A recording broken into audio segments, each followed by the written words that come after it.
Welcome to Tools and Techniques in 10, brought to you by The Green Binder, Tools and Techniques for Teaching.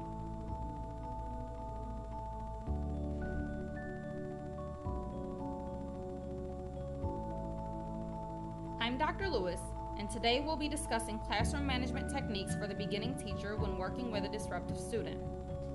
Over the course of my career, I've mentored many student teachers and teachers new to the classroom.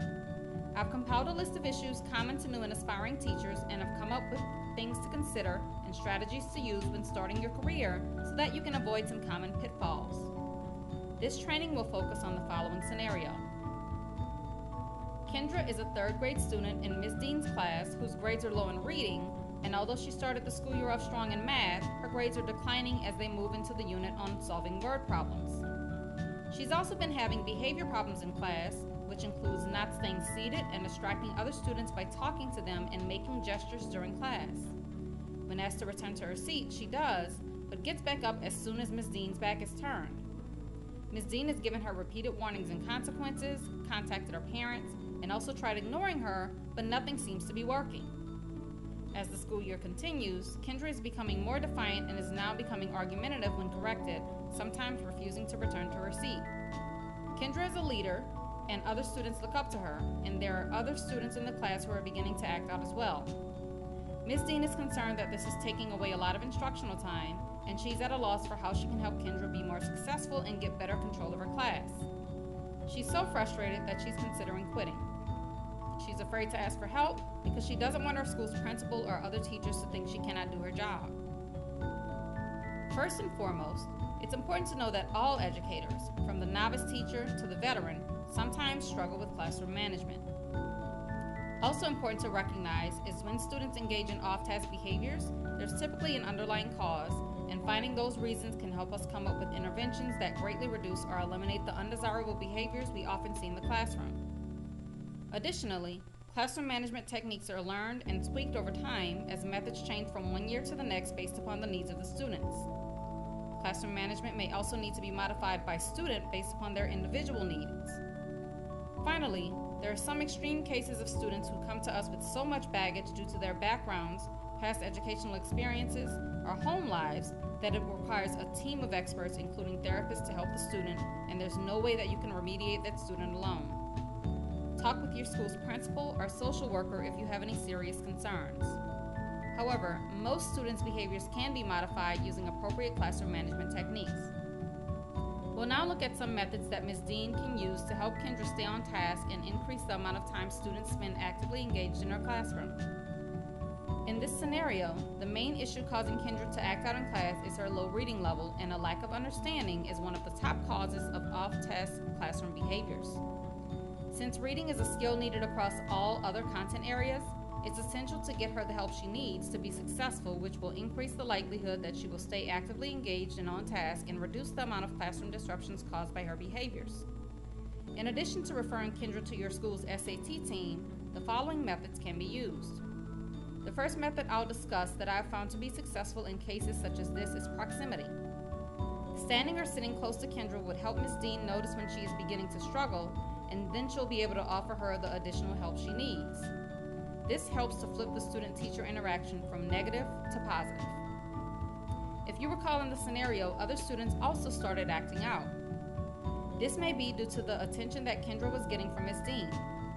If a teacher is spending large amounts of time disciplining the student, other students may see this as a way to get noticed, so they may begin acting out too. This brings me to my second method, which is complimenting students. Ms. Dean could try phrases such as, "I like the way you're trying your best," or "Thank you for following directions," which gives students positive reinforcement and sets high standards for behavior and achievement in class. I've also used this method with students who are off track. For example, smiling at a student while saying, "Thank you for walking so quietly," to a student who was talking works just as well as "Stop talking," and the student typically smiles back and stops talking. This goes a long way toward building positive relationships with students.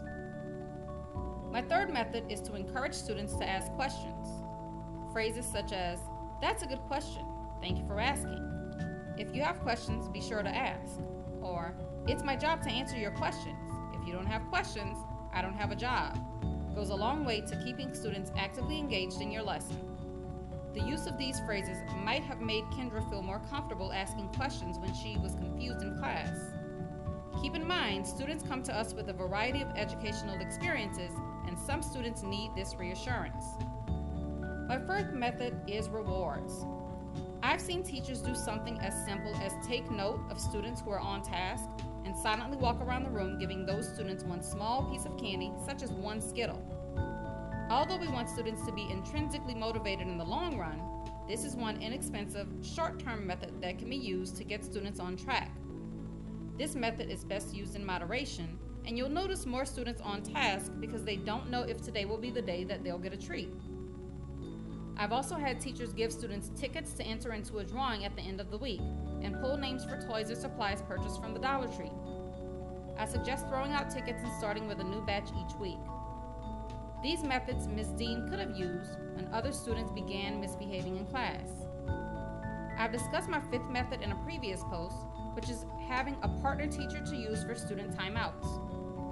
Sometimes students, such as Kendra, like the negative attention that they get from the teacher. Removing a student temporarily eliminates the cause of the undesirable behaviors and therefore reduces or eliminates the behaviors. Be sure to send the student to timeout with an assignment. As in Kendra's case, where she is behind academically, I suggest an assignment that is on her academic level.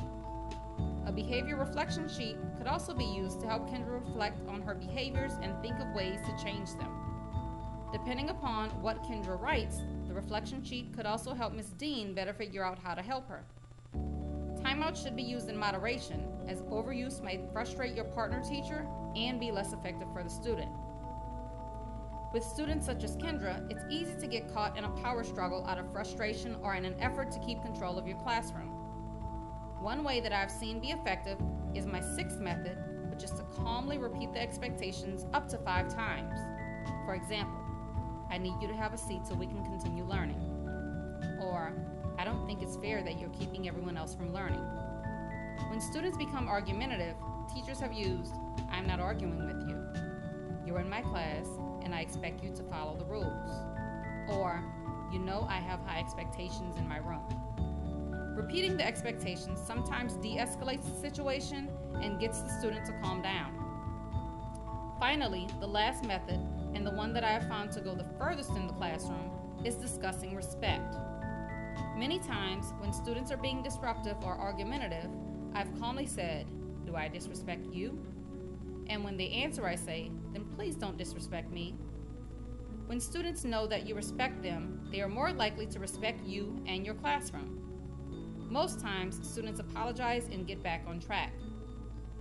The most important thing to remember for students like Kendra is to document, document, document. There are several forms in the resources tab of our website to use for behavior and academic documentation. If you like what we're doing here at the Green Binder and would like to see more, please be sure to like the video and hit the subscribe button. The links to our social media are also down below. If you are a beginning teacher and need a consultation, please subscribe to our blog at www.thegreenbinder.com and contact us for assistance, and someone from our team will get back with you within 5 business days. The first consultation is always free. Also, if you have any suggestions of your own, please leave them in the comment section below. And as always, thanks for joining us. See you next time.